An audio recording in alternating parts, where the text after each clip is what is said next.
welcome to a new episode of Showing Up Solo. These days, it's not enough to be a small business owner. You also have to be an online marketing expert, an accountant, a website designer, a content creator, and the list goes on. You know how important marketing is, but if you're spending all your time selling your services, how will you have any time left to actually provide them? That's where Showing Up Solo comes in. Showing Up Solo is a video podcast giving you the ins and outs of online marketing from solopreneurs just like you. Tune in every other Wednesday for easy-to-implement advice, guest experts, and plenty of food analogies. Thanks for tuning in, and now, on to the main episode.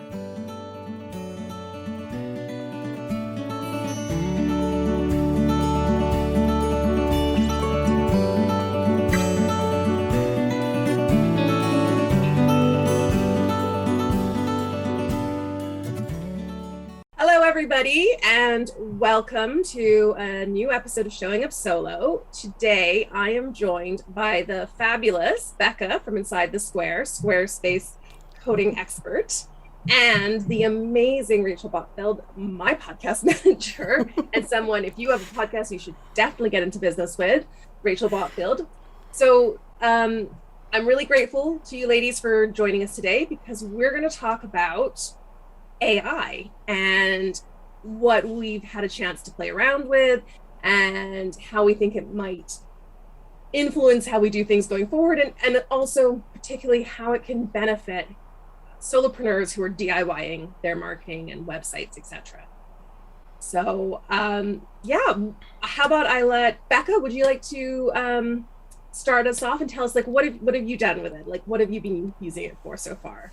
Absolutely. Thanks for having me back on the show too, Hannah. I'm so excited to talk about this topic because I have become quite an advocate for AI in my own business. As you and Rachel are well aware, I post a weekly tutorial about custom CSS on Squarespace, but I also post tutorials about setup and settings, and I have a video, and I send out an email twice a week. There's a lot of content that goes through my website and my marketing channels. Haven't even talked about throwing Instagram in there. Writing all of this stuff used to take me a significant amount of time. And I've been exploring AI for the last couple of months. And I've worked with the free version of ChatGPT, also explored Jasper a little bit. And I am blown away by the level of productivity that I have now. So at the risk of giving everything away and all the secrets, I am quite literally reaching a level of efficiency where I'm about to launch my second blog. I've got a second business in mind. It's coming out in June and I'm very excited about it. But there is no way I would have reached this level if I hadn't started working with AI to help me develop outlines and refine my voice and refine my work. It's been incredible, and I'm super excited to dig into some details about it. Oh, wow. That's amazing. I'm really excited to hear about how it's like streamlined what you're doing. What about you, Rachel? How have you had a chance to play around with it? What have you found so far? Yeah, I have had a little chance to play around with ChatGPT and the free version. So I was looking at different podcast episode titles, and just I put in a few of my episodes that the transcript and asked them to turn it into a blog and things like that, and that was really interesting. Like you were saying, Becca, about streamlining it, because that's something that's been sitting on my to-do list for a long time, is to turn the podcast episodes into like a written blog. And I was speaking to a friend, and she uses it for she'll write something and want to make it more succinct or have it more chatty, and she finds it works really well for that. So I was trying, like, experimenting, just doing some little things like that, really. So I haven't started fully using it in my business yet, but after looking at it with the blogs, I could see actually that is a really great time saver, like you're saying, Becca, as well, and that I would be more interested in using it more in my business to help me with those kind of things. Yeah, I've been playing around with ChatGPT as well, the free one, and I've been playing around a lot. I'm working on relaunching a suite of services. We're like remastering Setup for Success, and I needed to like dig deep into my ideal client's mindset, but it's really hard, as you probably know, doing that kind of work yourself, like that's one of the reasons why I offer the service of helping clients. I help them work through it with another person there. It's really hard to do it solo. So I actually just started like asking ChatGPT to imagine they were my ideal client and answer the questions. And it came really good. Like it's almost like it got the stuff that was jumbled up in my head and got it out of me, or at least if it didn't give me exactly what I wanted, it showed me what I didn't want. That's so interesting. Yeah. How did you do? So how did you specifically do it? Did you ask it to be your ideal client? Like, I just said, like, worded it? Pretend you're a solopreneur who doesn't know much about marketing and needs to set them up. What kind of struggles would you have? Like, what negative beliefs might you have about marketing? And if you continue believing these, what would your life look like in 6 months? And it was just really interesting. Oh, wow. Because the conversation keeps building. Yeah. That is such a great approach. What I love is I've done something super similar with creation for my content, but instead of saying pretend, my favorite prompt is act as if. I start the sentence with act as if you're brand new to Squarespace and you want to build a store. What are the top 10 things you're worried about? What are the top 10 things you wish you knew? If you didn't finish this actual blog content, what other content would you be focusing on? Like, I don't know, throwing around ideas like that. But pretend or act as if is one of my favorite prompts. I've also used it in the other direction of act as if you're a Squarespace expert about to do a webinar about e-commerce. Give me 5 titles and subtitles that would really excite people about this topic. And then I've got something to start working with. And so I've actually done that too. And I got some scripts for some social media captions. And I was just like, I don't have a lot of time. I need to get these scheduled right now. So I said, using this script, as a experienced marketing coach, promoting this service to this ideal client, complete these scripts. and it did it. And it needed, the only thing it needed was a few little tweaks just to make it sound more like me, but it just did it. And so what could have taken me hours of caption writing and email, I also used it I had some scripts for emails, could have taken me hours to do. It took me like an hour to get like multiple emails and multiple captions just out like that. That is so, I like the way you said, Becca, about the command. So when I was trying it out, I was trying to work out the right type of language to put in to get what I wanted out. So I did try and put in some of my guest episodes, like put the transcript in and say, I just put like turn it into a blog or turn it into an article, but it wouldn't accept the guest ones. It said something like it would break their content policy. So I'm not quite sure why that was. I couldn't really find out a reason why, but I thought it might turn it into like an article you might read in a magazine where you're interviewing somebody. That's what I was hoping.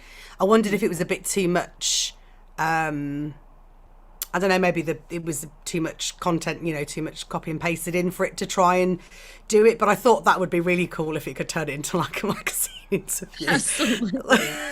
Because I tried to do it with I've done it with one of my guests, and it took, I still hadn't finished it. And I was like 2.5 hours in thinking, oh, this is really hard going. I don't know if I can do this for all my guest episodes. Oh, man. Something you might want to try is asking it to help you create an outline of it. Give it a few paragraphs of content and say, hey, can you turn this into a simplified outline, or create a table of contents about this? And it might be able to generate some questions that are like the titles in the table of contents. That could be a fun approach. I don't know. Yes. I'll have to give that a try.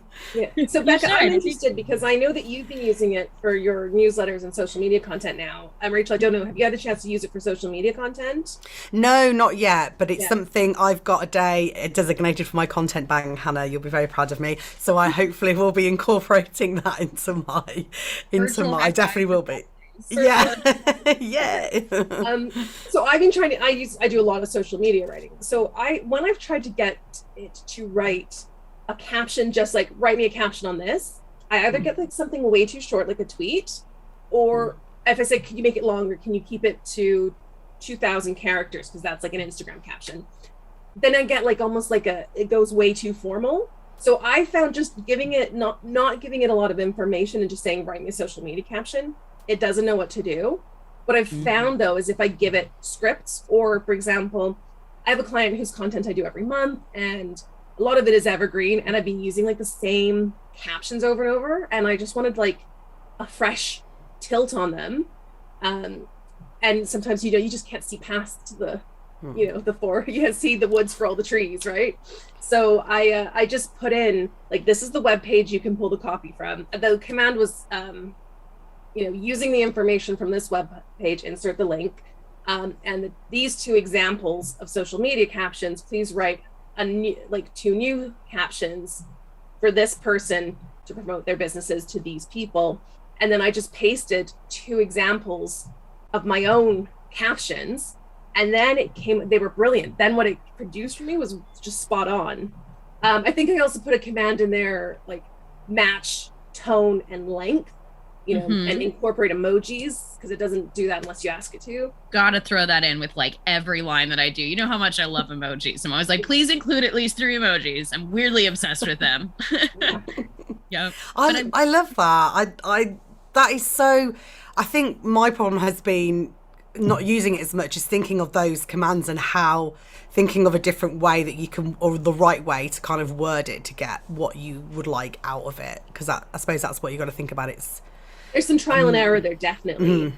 I think it's important to remember it's like a conversation. Like, this is one of the coolest things that I learned about it. I have a few chats that I've left open and haven't removed that I keep developing on, because I've used it as like a conversation where I'll start with a prompt and I'll say, okay, so for the social media example, I do have a chat going for helping me with my social posts. And I'll say, we're going to create an Instagram post. I want you to act as if you're this person teaching this person. This post is about this. I want the person to take this action when it's done. Write this in this adjective, and this adjective tone, and make sure the length is here. Try to include at least 3 emojis, and don't forget the call to action of blank.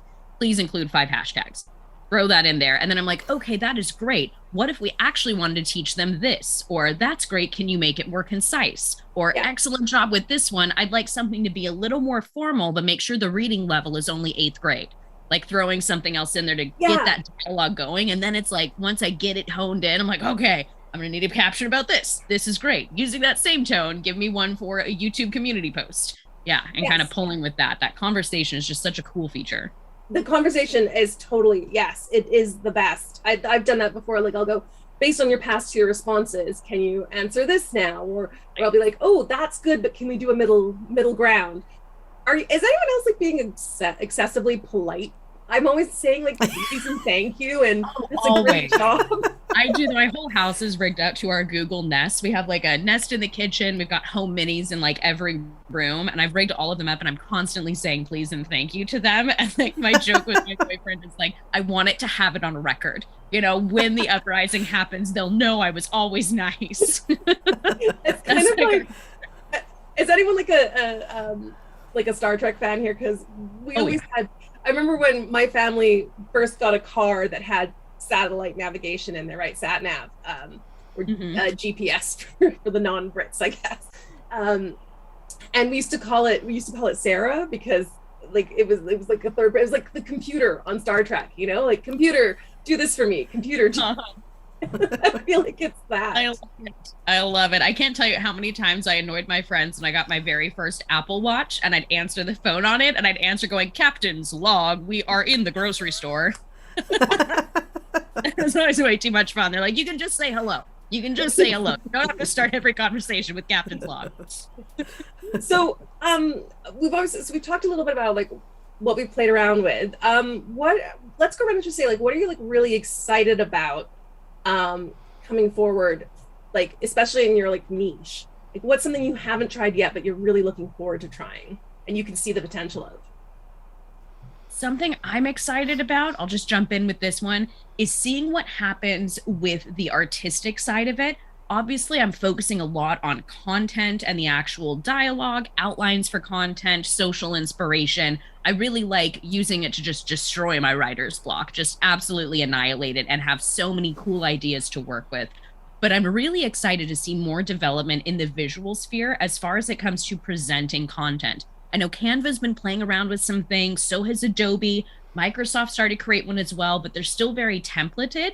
But seeing what Midjourney has done, just the jump between 4 and 5 of Midjourney has been amazing. So I'm really excited about seeing what happens with the actual visual expression of content. but I'm also really excited to see the amount of quality content that's going to be available now, because again, I feel like I've doubled my productivity. I'm actually ready to hire an editor to help me out with the amount of content that I'm creating now, because it's reached the point where I'm going to be able to produce so much that I need more help to make sure that what we're putting out there is unique and valuable and actionable. So excited about that trend too. But the art stuff could be really fun for me later on. But it needs some. What about you, Rachel? What are you excited about? I guess I hadn't really thought about it too much, but hearing you talk about the way that you've put the commands in, I think that would be for editing podcast scripts or coming up with more detailed scripts, especially if you're a solo presenter as well. I think that it would be really valuable to helping you, streamline those processes as well. And I'm just trying to think what else it would. I mean, coming up with ideas for content as well. I think I did read an interesting article actually about some people are creating like deep fakes using AI, AI to someone did one with Joe Rogan and someone did one of someone else, and they're talking about the legality of those things. And I'm not in the film industry, but I'm a bit of a film geek, and I was reading about how they could take celebrities, so AI created their visual and create movies just based on everything they've ever done, looking at like every film they've ever done, and then go create me a Bruce Willis film that's like in the theme of this. So that would be really exciting, not in obviously podcasting, but that would be, I mean, I don't know whether we need more films. If you have your like person who's like too shy to record or whatever, you could in theory have someone who has a blog, and then if you can get an AI to sound like them and have their cadence and everything, you could say, okay, make me 10 make me 10 podcast episodes based on my blog, Yeah. I mean, I hadn't really thought about until I read the article about creating stuff as a AI generated audio. I know my husband said that he's tried out a few of the AI visual things, so you can type in like I want a picture of a cat with a hat or whatever, and it comes up with like suggestions and things like that. So I guess I haven't really had a big enough play, but hearing you guys talking about it, I hadn't really thought about it in that level, and that's something that I'm excited to now go away and have a play with and see what comes out of that. I think I possibly thought about AI as, it's creating stuff that's not mine. So you're putting it's somehow quote unquote cheating if you're doing, but the little bit that I've done and how you've talked about it as well, you two, it's not you're putting in commands to help troll for the ideas, yet the ideas are your own. So you make that content is yours. You're just having that, without spending all that time that you would manually have to do all that stuff. You've got somebody that's, helping you do it.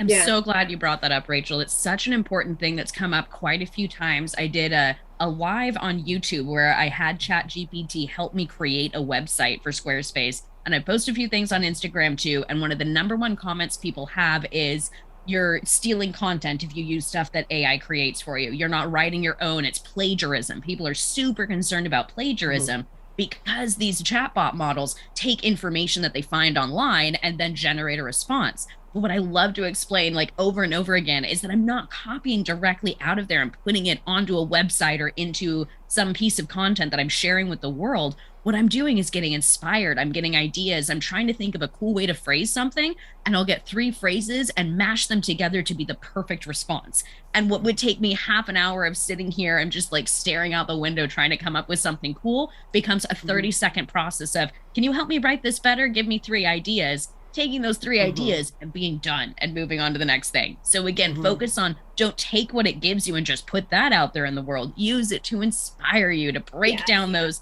what's the word I'm trying to think of right now? Those roadblocks, mental blocks, whatever the word was for that. 100%. I know I used it earlier.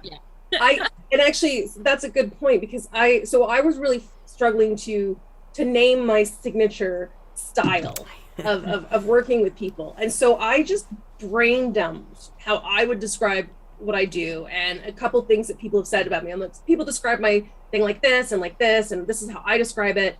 And I said, can you can you make a concise statement that reflects what I do?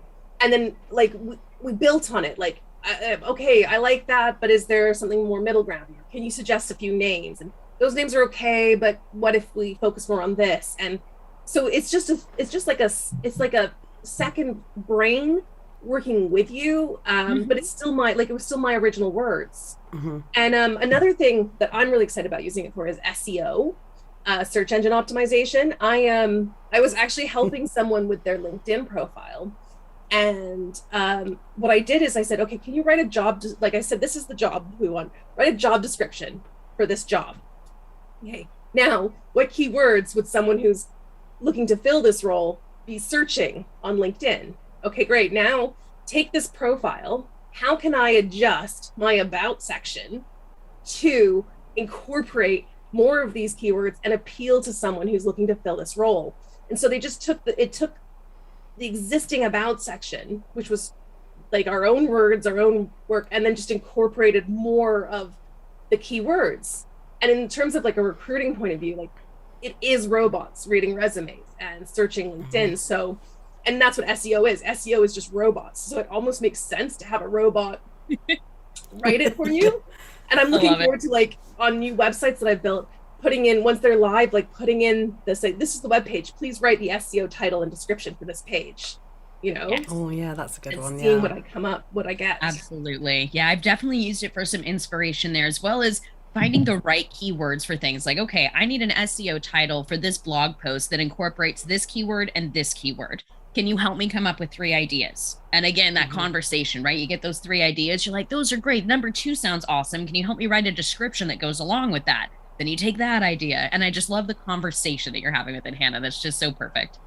Yeah. And I've done that for clients too with blogs. Like I said, okay, this is what this is what they do. This is who they're working with. Can you do some keyword research for me? And then I'm like, okay, great. Jumping off of those things, give me some titles. And then we use those as a brainstorming. And then we pick the ones that made the most sense. And we're going to write the blogs ourselves. But we did, like, it just did all that messy keyword research for us.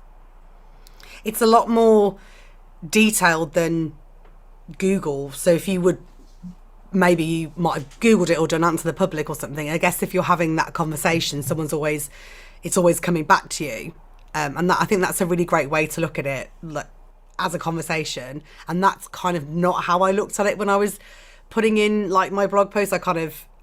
I turned the transcripts and said, can we turn this into a blog post? And then I was like, right, I'll go through it and tweak that ready so it sounds a bit more like me and things. But I hadn't really thought about it in terms of, oh no, could we make this more, or could you expand on this point, or would this be good for somebody who's wanting to start a podcast or something like that? So I really like that idea. I think that's something to keep in mind for people who are trying out for the first time, to keep it to try and do it as a conversation. Yeah, I think that's really important. A lot of us jump into, at least I did personally for the first few weeks, where I just treated it like Google. I'd ask it a question, I'd get an answer and be like, okay, cool, what do I do with this? But really, once I was able to start the dialogue and think about it like actually having a conversation, it really did change things. I genuinely feel like I have another employee now. I really do. I feel like I've hired an intern, and this intern is ready to do what I ask it to do. It might not understand the job completely, but it is enthusiastic about trying really hard. So I've got an enthusiastic intern now. Yep. And that's, again, going back to the ongoing conversations. Save those conversations because it remembers. Like, and that's what's really nice. You can jump from one conversation to another without so it works really well for, like, my ADHD brain, because and I'll be multitasking with it. I'll have, like, one chat open doing something, and then I'll switch to another chat to do another thing whilst I'm doing something else, so I can, like, multitask back and forth, and it doesn't get all flustered and confused. Exactly. I've got my social media intern, and I've got my SEO intern, and I've got my blog outline intern in, like, 3 conversations. None of them can get me coffee, though. That's the one disappointing part. I've got to That'll do be that. nice. It just automatically orders you one from somewhere, like, after you've been on there for an hour. Yeah, I'll hop in a technically you could ask your Google, Google, can you Uber Eats me? Right. Somehow I need to connect ChatGPT to my Starbucks app and figure this out. Yeah. So, I think we could talk about this for hours. It's, like, a really interesting topic. let's just like sum up by talking about what we think is most exciting for solopreneurs who are doing this themselves, who, because we're all obviously experienced doing what we do and marketing our businesses. But if I was someone who, like if you're a listener who is new to this and still hasn't quite figured out all the nuances of social media, like what do you recommend they do as a first step, or what are you excited about them trying? I think just exploring it and giving it a go, not being too scared of it. I guess I had been a bit hesitant myself, even being a bit more experienced at doing marketing and things. So I would just dive in and give it a go. You've heard lots of great things that you guys were saying during this podcast episode, and kind of use that as a jumping off point, I think, is a really great idea. And not to think too much about, I think, like, getting too caught up about it's not my work. I think that's where some people, like I was, getting a bit caught up like that as well. So just to give it a try, really, and see what it comes up with, and then as you give it more trial, you know, it'll help with your marketing and give you more ideas and hopefully streamline everything for you. Yeah. And I definitely love that concept. And I would jump off of that with also, don't be afraid to be super specific, but really focus on that conversation. When it gives you an answer, ask it to elaborate more, ask it to change the tone, ask it to give details. What it wants is feedback to create the best content that it can for you. So don't be afraid to keep that dialogue going, keep the content coming. And one thing I wanted to add too, if anyone's curious to see what it's like to have that live conversation and just keep an entire chat going, I do have that free live on my YouTube channel where I built a Squarespace website, including the headlines and the color palette. Like, we did everything in about an hour, and it's at youtube.com/inside the square. If you want to see what a dialogue with ChatGPT looks like in real time, it was super fun to do. So definitely check that out. Yeah, that's very exciting. We're definitely going to leave a link to that in the show notes, and probably pop it on a playlist as well, so that awesome. I'm starting to formulate specific Showing Up Solo playlists. So we've got like one all about websites. So we'll definitely like make sure it ends up on there. Awesome. And my tip is, this is, if you have access to like social media scripts, there's so many coaches out there, myself included, who sell like scripts or prompts. Like Rachel, you've used them, myself, my email scripts, right? I'm really excited for the solopreneur who wants to like do their email marketing but can't afford to bring someone on to do it for them, but it's just not their strong suit to like purchase those scripts, plug them into ChatGPT and say, using the tone and the voice and using these scripts as an example, please adapt them to my business and my ideal client and what I'm selling, so that it's even faster. They can get like really good information. And that's not cheating, because like you purchased the scripts from me or from the person that you purchased them from, and it's just the tailoring them to make them sound really sleek. And then that I think is a really good way for like more people who are just starting out to get even faster into marketing online. So I guess the last takeaway I've got to throw out there, it's free. Just have some fun with it, right? It's free. It doesn't hurt anything to try it. Get in there and try it. If you don't like it, that's fine. You don't have to get on the bandwagon with the rest of us, but at least give it a try. Yeah, just go have a conversation with it. It's fun.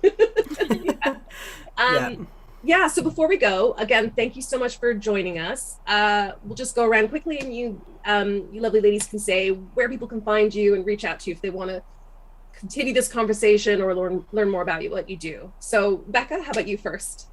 Awesome. Becca Harpain. I run InsideTheSquare.co, where I teach people how to create and customize Squarespace websites. You can find all of my content there and links to my YouTube channel and Instagram, where I've been hanging out a lot these days. But that's InsideTheSquare.co. Great. And Rachel? I'm Rachael Botfield. My website is rb-va.com. And I'm a podcast manager. So if you're a coach that's looking to elevate your business through the use of podcasting, then I'm here to help you get started and get you in front of more of your dream clients. And I hang out mostly on LinkedIn. So I'm just Rachael Botfield, podcast manager there. So come and connect with me, and happy to chat everything podcasts. Great. And then thank you everyone who's listening. You know me, Hannah from Showing Up Solo. If you're interested in some of the scripts I mentioned, they're available on showingupsolo.com. And there's some more exciting things coming out that have been heavily helped by ChatGPT this time around. And then as always, you can find us on YouTube, LinkedIn, and Instagram, and TikTok now, actually. And to all the robots who might be listening or reading this transcript, we love you. We love you. Thank you. Thank you. Please spare us in the inevitable robot apocalypse. My house is full of Alexas as well, so I always keep calling it Skynet. Like... Thank you everyone for tuning in, and until next time, bye.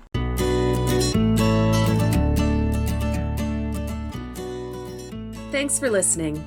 If you're a fan of the Showing Up Solo podcast, you can show your support by liking, commenting, sharing, or leaving a review. Want to spend less time on your marketing and make better content? Head to showingupsolo.com to grab your free copy of our Full Circle Content Guide, the same time-saving method we use for creating our own content. Need more help getting your marketing in order? Learn how to build a marketing plan while working smarter, not harder. Our Setup for Success package gives you everything you need to create a marketing plan that is low maintenance, high impact, and perfect for generating consistent leads. Head to showingupsolo.com for more info. See you next episode.